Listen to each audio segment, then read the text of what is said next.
ಕ್ಷೇತ್ರದಿಂದ ನಾವು ವಿರೋಧ ಕೇಂದ್ರ ಪಕ್ಷದ ಪ್ರತಿಭಟನೆಗೆ ಇವತ್ತು ಬಂದಿದ್ದೀವಿ. ಮೀನುಗಾರಿಕರಿಗೆ ತುಂಬಾನೇ ಅನ್ಯಾಯ ಆಗಿರುವುದರಿಂದ ನಾನು ಈ ಪರಿಸ್ಥಿತಿಯಲ್ಲಿ ಇದ್ದು ಅದು ಮೋದಿ ಸರ್ಕಾರಕ್ಕೆ ಧಿಕ್ಕಾರ ಮಾಡಲೇಬೇಕು ಅಂತ ನಾವು ಮೀಟಿಂಗ್ಗೆ ಬಂದಿದ್ದೀವಿ. ಮೀನುಗಾರರ ಬದುಕನ್ನು ಬೀದಿಗೆ ತಂದಿದ್ದ ಸರ್ಕಾರಕ್ಕೆ ನಾವು ಪ್ರತಿಭಟನೆ ಮಾಡುದಿಲ್ಲ ಅಂದ್ರೆ ನಾವು ನಿಮ್ ಮುಖಾಂತರ ನಿಮ್ ಚಾನೆಲ್ ಮುಖಾಂತರ ಹೇಳ್ತೀವಿ, ಏನ್ ಸರ್ಕಾರ ನಡೆಸ್ತಾ ಇದಾರೆ ಅದಕ್ಕೆ ಒಂದು ನ್ಯಾಯ ನೀತಿ ರೀತಿಯಿಂದ ನಡೆಸಬೇಕಂತ ನಾವು ಕೇಳ್ತೀವಿ. ಕೇಂದ್ರ ಸರ್ಕಾರ ಬಂದಾಗಿದ್ದು ಬೆಲೆ ಏರಿಕೆ ಜನಕ್ಕೆ ಯಾವ್ದು ಅನುಕೂಲ ಆಗ್ತದೆ, ಜನ ಆದ್ರೂ ಕೂಡ ಖುಷಿಯಾಗಿ ತಗೊಳ್ತಾವ್ರೆ. ಆದ್ರೂ ಮೋದಿ ಅಂತ ಅಲ್ಲ, ಮೋದಿ ಅಂತ ಹೇಳ್ತಾನೆ ಇಲ್ಲ, ಅವರೆಲ್ಲ ಭ್ರಮೆ. ಮೋದಿ ಅಂತ ಎಲ್ಲ ಹೇಳ್ತಾ ಇದ್ದಾರೆ. ಚಂದ್ರಬಾಬು ನಾಯ್ಡು ಅವರು ಸಪೋರ್ಟಿಂಗ್ ಇಲ್ಲ ಅಂದ್ರೆ ಅವ್ರ ಸರ್ಕಾರ ಎಲ್ಲ ಇದೆ. ಅವ್ರು ಎಲ್ಲರಿಗೂ ಕುಕ್ ಮಾಡ್ಕೋತಾರೆ. ಅವ್ರದ್ದು ಎಲ್ಲ ರೌಡಿಸಮ್ ಮೂವಿಯಲ್ಲಿ ಹೆಂಗ್ ಪೊಲಿಟಿಕ್ಸ್ ತೋರಿಸ್ತಾ ಇತ್ತು ಅದು ಒರಿಜಿನಲ್ ಆಗಿ ಮಾಡ್ತಾ ಇದ್ದಾರೆ. ನಾವು ನಡ್ಸಕ್ ಕೊಡಲ್ಲ. ಡಟಿ ಪಾಲಿಟಿಕ್ಸ್ ಬೇಕಾಗಿಲ್ಲ ನಮಗೆ. ನ್ಯಾಯಕ್ಕಾಗೂ ನಾವು ಹೋರಾಟ ಮಾಡಿದೀವಿ, ಮಾಡ್ತಾನೆ ಇರ್ತೀವಿ. ನಮ್ಮ ಮೀನುಗಾರಿಕೆ ಸಂಸ್ಥೆಯಿಂದ ನಾವು ನ್ಯಾಯ ಸಿಗುವವರೆಗೂ ಕೇಂದ್ರ ಸರ್ಕಾರ ಬೀಳು ತನಕನೂ ನಾವು ಹೋರಾಟ ನಮ್ಗೆ ನಡೆಸ್ತೀವಿ. ಇವತ್ತು ಕೇಂದ್ರದ ಇವತ್ತಿನ ದಿನ ಕೇಂದ್ರ ಬಿಜೆಪಿ ಸರ್ಕಾರದ ವಿರುದ್ಧ ನಾವು ಪ್ರತಿಭಟನೆಯನ್ನ ಹಮ್ಮಿಕೊಂಡಿದ್ದೀವಿ. ಉದ್ದೇಶ ಏನಪ್ಪಾ ಅಂತಂದ್ರೆ, ಇವತ್ತು ಡೀಸೆಲ್ ಬೆಲೆ ಏರಿಕೆ ಇರ್ಬೋದು, ಸೀಮೆಎಣ್ಣೆ ಬೆಲೆ ಏರಿಕೆ ಇರ್ಬೋದು, ಅದರ ಜೊತೆಗೆ LPG ಬೆಲೆ ಏರಿಕೆ ಇರ್ಬೋದು, ದಿನಸಿ ವಸ್ತುಗಳ ಬೆಲೆ ಏರಿಕೆ ಇರ್ಬೋದು, ಅದರ ಜೊತೆಗೆ ಇವತ್ತು ಪ್ರಮುಖವಾಗಿ ಒಂದು ಆಧಾರ ಸ್ತಂಭ ಆಗಿರ್ತಕ್ಕಂಥ ಒಂದು ಮೀನುಗಾರರ ಬದುಕನ್ನ ನಾಶ ಮಾಡ್ತಕ್ಕಂಥ ಈ ಏನು ಬೆಲೆ ಏರಿಕೆಯನ್ನ ತಂದಿದ್ದಾರೆ ಇವತ್ತು ಕೇಂದ್ರ ಸರ್ಕಾರ, ಇದರ ವಿರುದ್ಧವಾಗಿ ಇವತ್ತು ಮೀನುಗಾರರೆಲ್ಲ ಸೇರಿ ನಾವು ಇವತ್ತು ಧ್ವನಿ ಎತ್ತುವಂತ ಕೆಲಸಗಳನ್ನ ನಾವು ಮಾಡ್ತಾ ಇದ್ದೀವಿ. ಮೊದಲನೇದಾಗಿ ಇವತ್ತು ಬಿಜೆಪಿ ನೇತೃತ್ವದ ಸರ್ಕಾರ ಚುನಾವಣಾ ಸಂದರ್ಭಗಳಲ್ಲಿ ಹುಸಿ ಭರವಸೆಗಳನ್ನ ಕೊಡ್ತಾ ಬಂತು. ಈ ಜನಾಂಗಕ್ಕೆ ನಾವು ST ಮೀಸಲಾತಿಯನ್ನ ಕೊಡ್ತೀವಿ, ಮೀನುಗಾರರಿಗೆ ST ಮೀಸಲಾತಿಯನ್ನ ಕೊಡೋದ್ರ ಮುಖಾಂತರ ಅವರ ಜನಾಂಗವನ್ನ ಮುನ್ನೆಲೆಗೆ ತಗೊಂಡ್ಬರುವಂತ ಕೆಲಸವನ್ನ ಮಾಡ್ತೀವಿ ಅಂತ ಹೇಳಿದ್ರು. ಇವತ್ತಿನ ತನಕ ಹುಸಿ ಭರವಸೆಯಾಗಿ ಉಳಿದಿದೆ ಹೊರತು ಇವತ್ತಿನ ತನಕ ಅವರು ಯಾವುದೇ ತರದ್ದು ST ಮೀಸಲಾತಿಯನ್ನ ಕಲ್ಪಿಸುವಂತ ಕೆಲಸಗಳನ್ನ ಮಾಡ್ತಾ ಇಲ್ಲ. ಬದಲಾಗಿ ಏನ್ ಮಾಡ್ತಾ ಇದೆ ಅಂತಂದ್ರೆ, ಜಾತಿಗಳಲ್ಲಿ ಒಡಕನ್ನ ಉಂಟು ಮಾಡುವಂತ ಕೆಲಸ, ಅದರ ಜೊತೆಗೆ ಸಂಪೂರ್ಣವಾಗಿ ಮೀಸಲಾತಿಗಳನ್ನೇ ರದ್ದು ಮಾಡಬೇಕು ಅನ್ನೋಂತ ಉದ್ದೇಶವನ್ನ, ಇವರು ದುರುದ್ದೇಶವನ್ನ ಇವತ್ತು ಕೇಂದ್ರ ಬಿಜೆಪಿ ಸರ್ಕಾರ ನಡೆಸ್ತಾ ಇದೆ.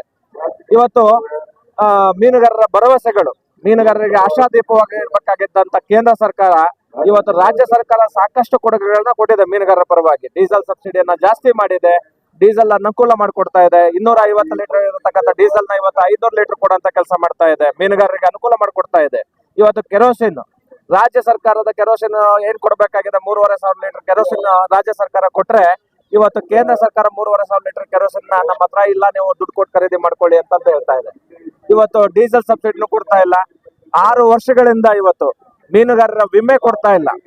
ಎಂತ ನೀಚ ಸರ್ಕಾರ ಕೇಂದ್ರ ಸರ್ಕಾರ ಅಂತಂದ್ರೆ, ರಾಜ್ಯ ಸರ್ಕಾರ ಇವತ್ತು ವಿಮೆ ಹಣ ಕೊಟ್ರೆ ಇವತ್ತು ಮೀನುಗಾರರೆಲ್ಲ ತಮ್ಮ ಬದುಕನ್ನ ಕಟ್ಕೊಳ್ಳೋದಕ್ಕೋಸ್ಕರ ನಾವೆಲ್ಲ ಇವತ್ತು ಸಮುದ್ರದಲ್ಲೆಲ್ಲ ಹೋಗಿ ಅವರು ಮೀನನ್ನ ಹಿಡ್ಕೊಂಡ್ ಬರುವಂತ ಸಂದರ್ಭದಲ್ಲಿ ಅವ್ರಿಗೆ ಏನಾದ್ರು ಅವಘಾತಗಳಾಗಿ ಏನಾದ್ರು ತೊಂದರೆ ಆದ್ರೆ ಆ ಮೀನುಗಾರರ ಬದುಕಿಗೆ ಸಹ ಇವತ್ತು ಬೆಲೆ ಇಲ್ಲದಂತ ಒಂದು ಸರ್ಕಾರದ ನೀತಿ ಇವತ್ತು ನಮ್ಗೆ ದುರದೃಷ್ಟಕರ. ಇವತ್ತು ನಮ್ಮ ರಾಜ್ಯ ಸರ್ಕಾರ 3,500 ತನಕ ಅವರಿಗೆ ಮೀನುಗಾರರಿಗೆ ವಿಮೆ ಕೊಡುವಂತ ಕೆಲಸಗಳನ್ನ ಮಾಡ್ತಾ ಇದೆ. ಮೀನುಗಾರರು 1,500 ರೂಪಾಯಿ ವಿಮೆ ಕಟ್ತಾ ಇದ್ದಾರೆ. 1,500 ರೂಪಾಯಿ ನಮ್ಮ ಮೀನುಗಾರರು ಕಟ್ಟಿದ್ರೆ, ನಮ್ಮ ರಾಜ್ಯ ಸರ್ಕಾರ ಇವತ್ತು ಅದಕ್ಕೆ 3,000 ರೂಪಾಯಿ ಸೇರಿಸಿ, ಅಂದ್ರೆ 3,000 ಪ್ಲಸ್ 1,500 4,500 ಆಯ್ತು. ಕೇಂದ್ರ ಸರ್ಕಾರ 1,500 ಕೊಡ್ಬೇಕು. ಆದ್ರೆ ಇವತ್ತಿನ ತನಕ 1,500 ಅಲ್ಲ, 1 ರೂಪಾಯಿನೂ ಬಂದಿಲ್ಲ. 6 ವರ್ಷಗಳಿಂದ ವಿಮೆ ಇಲ್ದಂಗೆ ಇವತ್ತು ನಮ್ಮ ಮೀನುಗಾರರು ತಮ್ಮ ಬದುಕನ್ನ ಬರ್ಬಾದ್ ಮಾಡ್ಕೊಂಡಿದ್ದಾರೆ. ಇವತ್ತು ಅವರಿಗೆ ಸೀಮೆಎಣ್ಣೆ ಸಬ್ಸಿಡಿ ಕೊಡ್ಬೇಕಾಯ್ತು, ಇವತ್ತಿನ ತನಕ ಸೀಮೆಎಣ್ಣೆ ಸಬ್ಸಿಡಿ ಇಲ್ಲ. 1 ದಿನ ಉಪವಾಸ ಇರಬಹುದು, 2 ದಿನ ಉಪವಾಸ ಇರಬಹುದು, 8 ತಿಂಗಳಿಂದ ಮೀನುಗಾರರಿಗೆ ಇವತ್ತು ಉಪವಾಸ ಕೆಡುವಂತ ಕೆಲಸವನ್ನ ಕೇಂದ್ರ ಸರ್ಕಾರ ಮಾಡ್ತಾ ಇದೆ. ಇವೆಲ್ಲದರ ವಿರುದ್ಧ ಇವತ್ತು ಮೀನುಗಾರರು ಸಿಡಿದೇಳುವಂತ ಕೆಲಸ ಮಾಡ್ತಾ ಇದೆ. ಪ್ರಮುಖವಾಗಿ ಈಗಾಗಲೇ ತಮ್ಮೆಲ್ಲರಿಗೂ ಗೊತ್ತಿರತಕ್ಕಂತೆ ಸುವರ್ಣ ತ್ರಿಭುಜ ದೋಣಿ ದುರಂತ ಆಯ್ತು. 7 ಜನ ಮೀನುಗಾರರು ನಾಪತ್ತೆ ಆಗಿ ಸುಮಾರು 5 ರಿಂದ 6 ವರ್ಷಗಳಾಯ್ತು. ಇವತ್ತಿನ ತನಕ ಕೇಂದ್ರ ಸರ್ಕಾರ ಅದ್ರ ಬಗ್ಗೆ ಗಮನ ಹರಿಸ್ತಾ ಇಲ್ಲ. ರಾಜ್ಯ ಸರ್ಕಾರ ಹಲವಾರು ಬಾರಿ ಪತ್ರ ಬರೆದಿದೆ ಕೇಂದ್ರ ಸರ್ಕಾರಕ್ಕೆ, ಮೀನುಗಾರರನ್ನ ಹುಡುಕಿ ಕೊಡಿ ಅಂತ ಹೇಳಿ. ಇವತ್ತು ಅವರ ಮೀನುಗಾರರ ಅವಶೇಷಗಳು, ಮೀನುಗಾರರಿಗೆ ದೋಣಿಗಳ ಅವಶೇಷಗಳು ಇವತ್ತು ಪಾಕಿಸ್ತಾನ್ ಬಾರ್ಡರ್ ಸಿಕ್ಕಿದೆ. ನಮ್ಗೆ ಪಾಕಿಸ್ತಾನ್ ಬಾರ್ಡರ್ ಸಿಕ್ಕಿದೆ ಅಂತಂದ್ರೆ ಇವತ್ತು ಆ ಮೀನುಗಾರರು ಏನಾದ್ರು ಪಾಕಿಸ್ತಾನದವ್ರು ಎಳ್ಕೊಂಡು ಹೋದ್ರ, ಪಾಕಿಸ್ತಾನದಲ್ಲಿ ಬಂದಿಯಾಗಿದಾರ, ಅವರು ಸತ್ತಿದಾರ, ಬದುಕಿದಾರ, ಇವತ್ತಿನ ತನಕ ಏನು ಗೊತ್ತಿಲ್ಲ. ಆ 7 ಜನ ಕುಟುಂಬಸ್ಥನು ಇವತ್ತು ಅವ್ರು ಸತ್ತಿದ್ದಾರೆ ಅನ್ನೋಂತ ಒಂದು ಸರ್ಟಿಫಿಕೇಟು ಇಲ್ಲ, ಅವ್ರು ಬದುಕಿದ್ದಾರೆ ಅನ್ನೋದಕ್ಕೆ ಅವರು ಗುರು ಇಲ್ಲ, ಏನು ಇಲ್ದಂಗೆ ಆ ಕುಟುಂಬ ಇವತ್ತು ಬರ್ಬಾದ್ ಆಗಿದೆ. ದಯವಿಟ್ಟು ಈ ಕೇಂದ್ರ ಸರ್ಕಾರ ಇದ್ರ ಬಗ್ಗೆ ಗಮನ ಹರಿಸಬೇಕು. ಇಲ್ಲ ಅಂತಂದ್ರೆ ನಮ್ಮ ಪ್ರತಿಭಟನೆ ಇನ್ನೂ ಅತಿರೇಕಕ್ಕೆ ಹೋಗುವಂತ ಸಂದರ್ಭಗಳು ಬಂದೇ ಬರ್ತವೆ, ನಿರ್ಮಾಣ ಹಾಗೆ ಆಗುತ್ತೆ. ಇವತ್ತು ಮೀನುಗಾರರ ಬದುಕನ್ನ ಸಂಪೂರ್ಣವಾಗಿ ಬೀದಿಗೆ ತಂದಂತ ಈ ಕೇಂದ್ರ ಸರ್ಕಾರದ ವಿರುದ್ಧ ನಾವೆಲ್ಲ ಧಿಕ್ಕಾರಕ್ಕೆ ಹೋಗ್ತಾ ಇದ್ದೀವಿ. ಬದುಕನ್ನ ಕಟ್ಕೊಂಡು ಅವರು ಶ್ರಮಜೀವಿಗಳು ಮೀನುಗಾರರು ಅಂತಂದ್ರೆ ಪ್ರತಿನಿತ್ಯ ಬೆಳಗ್ಗೆ ಆದ್ರೆ ಮೀನ್ ಹಿಡಿಯೋದಕ್ಕೋಸ್ಕರ ಶ್ರಮ ಪಟ್ಟು ಮೀನ್ ಹಿಡ್ಕೊಂಡ್ ಬರ್ತಾರೆ. ಮೀನು ಸಿಗದೇ ಇದ್ರು ಇವತ್ತು ಅವರು ಉಪವಾಸ ಇರ್ತಾರೆ. ಯಾವುದೇ ತರದ್ದು ಅದಾನಿ ಕಂಪನಿಗಳಿಗೆ ಆಗ್ಲಿ ಮೋದಿ ಇವತ್ತೇನು ಸಹಕಾರ ಕೊಡ್ತಾ ಇದಾರೆ, ಆ ಸಹಕಾರ ಇವತ್ತು ನಮ್ಮ ಮೀನುಗಾರರಿಗೆ ಇವತ್ತಿನವರೆಗೂ ಸಿಗ್ತಾ ಇಲ್ಲ. ಇದನ್ನ ಕೇಂದ್ರ ಸರ್ಕಾರ ಸಂಪೂರ್ಣವಾಗಿ ಗಣನೆಗೆ ತಗೋಬೇಕು. ಇಲ್ಲದೆ ಇದ್ರೆ ಇನ್ನ ಮುಂದಿನ ದಿನಮಾನಗಳಲ್ಲಿ ಲೋಕಸಭೆಗೆ ಮುತ್ತಿಗೆ ಹಾಕಂತ ಕೆಲಸಗಳನ್ನ ನಮ್ಮ ಮೀನುಗಾರರು ಮಾಡ್ತಾರೆ ಅನ್ನೋದನ್ನ ಈ ಪ್ರತಿಭಟನೆ ಮುಖಾಂತರ ನಾನು ತಿಳಿಸೋದಕ್ಕೆ ಇಷ್ಟ ಪಡ್ತೇನೆ. ಮಂಜುನಾಥ್ ಸುಣಗಾರ್ ಅಂತೇಳಿ, ನಾನು ಕರ್ನಾಟಕ ಪ್ರದೇಶ ಕಾಂಗ್ರೆಸ್ ಸಮಿತಿ ಮೀನುಗಾರ ವಿಭಾಗದ ರಾಜ್ಯದ ಅಧ್ಯಕ್ಷ. BJP ಏನೇನು ಪ್ರಾಮಿಸ್ ಮಾಡಿದ್ರು ಬಂದು ಆಗೋದಂಗ ಅಷ್ಟಂಕ ಅವ್ರು ಏನೂ ಕೊಟ್ಟಿಲ್ಲ.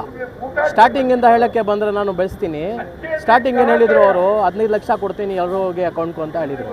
ಎಲ್ಲರ ಅಕೌಂಟಲ್ಲಿ 1 ರೂಪಾಯಿನೂ ಬಂದಿಲ್ಲ. ಯಾರಿಗಾದ್ರು ಬಂದಿದೆಯಾ? ಇಲ್ಲ, ಬಂದಿಲ್ಲ. ಅದಾದಮೇಲೆ ಎಂಪ್ಲಾಯ್ಮೆಂಟ್ ಕೊಡ್ತೀನಿ ಅಂತ ಹೇಳಿದರು ಅವರು. ಎಂಪ್ಲಾಯ್ಮೆಂಟಲ್ಲಿ ಇ ಇಲ್ಲ ಅವರ ಎಂಪ್ಲಾಯ್ಮೆಂಟಲ್ಲಿ. ಎಲ್ಲ ಕಡೆ ನೋಡಿದ್ರೆ ಅನ್ಎಂಪ್ಲಾಯ್ಮೆಂಟ್ ಮಾಡಿಬಿಟ್ಟು ಎಲ್ಲ ಕಡೆ ನೋಡಿದ್ರೆ ಕಾಸು ತಿಳ್ಕೊಂಡು ಅದು ಬಿಟ್ಟರೆ ಬ್ರಿಟಿಷ್ ಅವರು ಟ್ಯಾಕ್ಸ್ ಲಾಗು ಮಾಡಿದರು. ಅದಕ್ಕೆ ಜಾಸ್ತಿ ಮಾಡ್ತಾವ್ರೆ ಅಂದರೆ BJPನೇ ಮಾಡ್ತಾರೋದು. ಎಲ್ಲದಕ್ಕೂ ಟ್ಯಾಕ್ಸ್ ಹಾಕಿ ಇಲ್ಲ ತನಕ ಬೆಂಕಿಪಟ್ಟಣವು ಟ್ಯಾಕ್ಸ್ ಹಾಕಿ ಅವರು ತಗೋತಾವ್ರೆ. ಆ ಥರ BJP ಸರ್ಕಾರ ನಾವು ಸೆಂಟ್ರಲ್ ಗೌರ್ಮೆಂಟಲ್ಲಿ ಇಟ್ಕೊಂಡು ಅವ್ರಿಗೆ ನಾವು ಕ್ವಶನ್ ಕೇಳೋಕ್ಕೆ ಬಯಸ್ತೀವಿ.